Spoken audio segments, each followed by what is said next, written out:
Di sini saya akan menjelaskan mengenai tujuan dan fungsi evaluasi, prinsip-prinsip dan jenis-jenis penilaian dalam pembelajaran biologi. Kemudian saya juga akan membahas tentang 5 subbab, yaitu pengertian penilaian pembelajaran, tujuan penilaian pembelajaran, fungsi penilaian pembelajaran, prinsip-prinsip penilaian pembelajaran, jenis-jenis penilaian pembelajaran, dan integrasi ayat Al-Quran yang berkaitan dengan evaluasi pembelajaran. Penilaian itu sendiri merupakan pengambilan keputusan tentang sesuatu dalam skala subjektif dan bersifat kualitatif, yang dimana penilaian adalah bagian dari evaluasi. Nah, penilaian juga merupakan prosedur atau langkah yang terstruktur serta berkelanjutan dalam memadukan informasi meliputi proses serta hasil belajar dari siswa untuk mengambil keputusan berlandaskan pertimbangan atau kriteria tertentu. Penilaian juga didefinisikan sebagai kemampuan seseorang dalam membuat keputusan tentang situasi, nilai, atau ide. Misalnya ketika seseorang menghadapi banyak keputusan, ia membuat alternatif terbaik sejalan dengan tolak ukur maupun kriteria yang ada. Kemudian penilaian juga adalah sebuah istilah yang meliputi semua metode yang umum digunakan untuk menentukan berhasilnya belajar siswa, yaitu sumber menilai hasil kerja siswa secara perorangan maupun kelompok. Kemudian penilaian harus memberikan hasil yang diterima oleh semua pihak, baik yang dinilai, yang menilai maupun pihak lain yang akan menggunakan hasil penilaian tersebut, yang dimana hasil penilaian akan akurat bila instrumen yang digunakan untuk menilai, proses penilaian, analisis hasil penilaian, dan objektivitas penilaian dapat dipertanggungjawabkan. Nah, untuk itu perlu dirumuskan prinsip-prinsip penilaian yang dapat menjaga agar orientasi penilaian tetap pada framework atau rel yang telah ditetapkan dan memperhatikan dimensi dalam belajar. Nah, kita ambil contohnya yaitu pada pembelajaran pembuatan rangkaian listrik paralel, yang dimana kita mengamati cara merangkai listrik tersebut dan penilaian yang digunakan adalah tes performanya atau praktikumnya. Nah, jika kita menggunakan tes tulis, maka penilaian ini tidak valid karena tidak sesuai seharusnya menggunakan tes praktikum agar menjadi valid. Nah, kemudian penilaian juga dikenal dengan asesmen, yang dimana penilaian itu sendiri merupakan penerapan berbagai cara dan penggunaan beragam alat penilaian untuk memperoleh informasi tentang sejauh mana hasil belajar peserta didik atau ketercapaian kompetensi atau rangkaian kemampuan peserta didik, yang dimana penilaian menjawab pertanyaan tentang sebaik apa hasil atau prestasi belajar seorang peserta didik, yang dimana hasil penilaian dapat berupa nilai kualitatif atau pernyataan naratif dalam kata-kata dan nilai kualitatif atau berupa dengan angka. Di sini saya akan menjelaskan tentang tujuan penilaian pembelajaran, yang dimana dalam Peraturan Menteri Pendidikan dan Kebudayaan Republik Indonesia Nomor 104 tahun 2014 menyebutkan bahwa ada 4 tujuan penilaian, yaitu yang pertama, ada mengetahui tingkat penguasaan kompetensi dalam sikap, pengetahuan, dan keterampilan yang sudah dan belum dikuasai seseorang atau kelompok peserta didik untuk ditingkatkan dalam pembelajaran remedial dan program pengayaan. Kemudian yang kedua, menetapkan ketuntasan penguasaan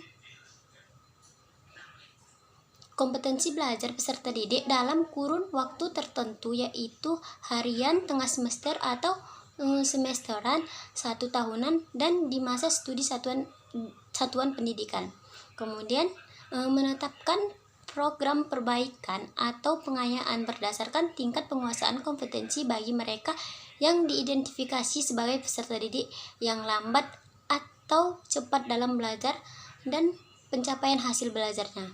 Kemudian yang terakhir ada memperbaiki proses pembelajaran pada pertemuan semester berikutnya.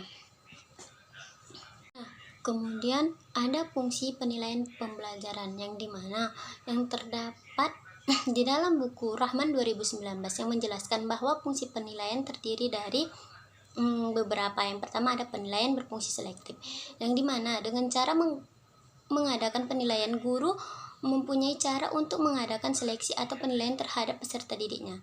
Nah, penilaian itu sendiri mempunyai beberapa tujuan, yang dimana untuk melihat peserta didik yang dapat diterima di sekolah tertentu, kemudian untuk memilih peserta didik yang dapat naik ke kelas atau tingkat berikutnya, lalu untuk memilih peserta didik yang seharusnya mendapatkan beasiswa, serta untuk memilih peserta didik yang sudah berhak meninggalkan sekolah dan sebagainya. Kemudian ada penilaian berfungsi diagnostik, yang dimana apabila alat yang digunakan dalam penilaian cukup memenuhi persyaratan, maka dengan melihat hasilnya guru akan mengetahui kelemahan peserta didik. Nah, di samping itu diketahui pula sebab-sebab kelemahan itu. Jadi dengan mengadakan penilaian, sebenarnya guru mengadakan diagnosa kepada peserta didik tentang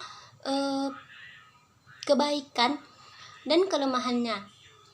Dengan diketahui sebab-sebab kelemahan ini, maka akan lebih mudah dicari untuk cara mengatasinya. Kemudian ada penilaian berfungsi sebagai penempatan, yang dimana ini merupakan penilaian yang sistem baru yang kini banyak dipopulerkan di negara barat, adalah sistem belajar sendiri, yang dimana belajar sendiri ini dapat dilakukan dengan cara mempelajari sebuah paket belajar, baik itu berbentuk modul maupun paket belajar yang lainnya.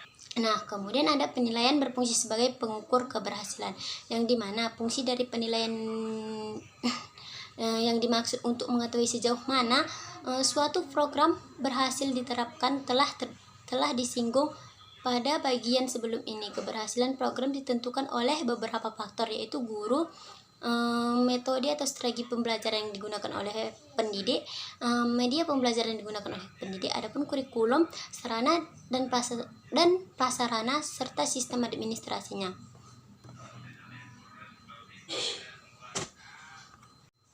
Dengan adanya penilaian juga harus mempunyai prinsip-prinsip penilaian dalam pembelajaran. Nah, untuk memperoleh hasil belajar yang lebih baik, maka pelaksanaan penilaian hendaknya memperhatikan prinsip-prinsip umum, yang dimana adapun prinsip-prinsip penilaian itu kontinuitas. Penilaian tidak boleh dilakukan secara insidental, karena pendidik dan pembelajaran itu sendiri adalah suatu proses yang berkelanjutan. Hasil penilaian yang diperoleh pada suatu waktu senantiasanya dihubungkan dengan hasil-hasil pada waktu sebelumnya, sehingga dapat diperoleh gambaran yang jelas dan berarti tentang perkembangan peserta didik. Kemudian ada prinsip komprehensif, yang dimana dalam melakukan penilaian terhadap suatu objek harus mengambil seluruh dari objek itu sebagai bahan penilaian. Misalnya, jika objek penilaian adalah peserta didik, maka yang akan dinilai adalah seluruh aspek kepribadian peserta didik, baik itu pengetahuan, keterampilan, dan juga nilai hariannya. Kemudian ada prinsip objektivitas, yang dimana penilaian hendaknya dilakukan secara objektif sesuai dengan kemampuan peserta didiknya. Artinya, semua perasaan, keinginan, prasangka negatif, senang, dan tidak senang harus dijauhkan. Penilaian harus dilakukan sesuai dengan data dan fakta yang sebenarnya. Kemudian ada kooperatifnya. Untuk melihat prestasi belajar peserta didik secara utuh, guru hendaknya bekerja sama dengan guru yang termasuk juga orang tua. Nah, prinsip kooperatif ini sangat erat hubungannya dengan ketiga prinsip yang sudah saya jelaskan tadi. Nah, kemudian ada jenis-jenis penilaian pembelajaran, yang dimana ada beberapa jenis penilaian pembelajaran, yaitu ada penilaian formatif, yang dimana suatu bentuk penilaian ini bertujuan dalam pencapaian hasil belajar siswa saat siswa selesai melaksanakan proses belajar mengajar pada suatu bidang studi pelajaran ditentukan. Nah, penilaian formatif juga bertujuan dalam penentuan potensi serta pencapaian dalam pelaksanaan tugas siswa mengenai pembelajaran yang telah berlangsung dalam durasi waktu yang telah ditentukan. Nah, jenis yang penilaian berikutnya ada penilaian sumatif, yang dimana penilaian sumatif ini dapat digunakan dalam penilaian pencapaian murid saat mengikuti pembelajaran yang berfungsi dalam penentuan penilaian pada murid setelah selesai melaksanakan pelajaran. Kemudian ada penilaian penempatan atau disebut dengan placement, yang dimana penilaian ini meliputi suatu hidangan yang penyuluhan terhadap sekolah yang berfungsi dalam memahami kondisi peserta didik serta kepribadian peserta didik di saat mengikuti proses belajar mengajar supaya peserta didik mampu menyesuaikan dengan potensi maupun kepribadian yang dimilikinya. Adapun ayat Al-Quran mengenai tentang evaluasi pembelajaran terdapat pada Quran Surah Al-Ankabut ayat 2 dan 3, yang dimana artinya apakah manusia itu mengira bahwa mereka akan dibiarkan begitu saja, mengatakan kami telah beriman, nah sedangkan mereka tidak diuji lagi. Dan sesungguhnya kami telah menguji orang-orang sebelum mereka, maka sesungguhnya Allah mengetahui orang-orang yang benar dan sesungguhnya Dia mengetahui orang-orang yang dusta. Nah, maksud Quran Surah Al-Ankabut ini yaitu Allah menguji daya kemampuan manusia beriman terhadap berbagai macam masalah dalam kehidupan yang dialaminya, untuk mengetahui sampai di mana atau sejauh mana hasil pendidikan atau wahyu yang telah ditetapkan Rasulullah terhadap umatnya, dan untuk memenuhi klasifikasi atau tingkat-tingkat kehidupan keislaman sehingga diketahui manusia yang paling mulia di sisi Allah yaitu yang paling bertakwa kepadanya. Nah, manusia yang sedang dalam iman dan ketakwaannya, dan manusia yang ingkar kepada ajaran Islam. Nah, untuk mengetahui sejauh mana kuat imannya seseorang, Allah Subhanahu wa taala kadang mengevaluasi melalui berbagai cobaan yang diberikannya kepada manusia, baik cobaan yang besar maupun yang kecil, baik juga miskin atau kaya.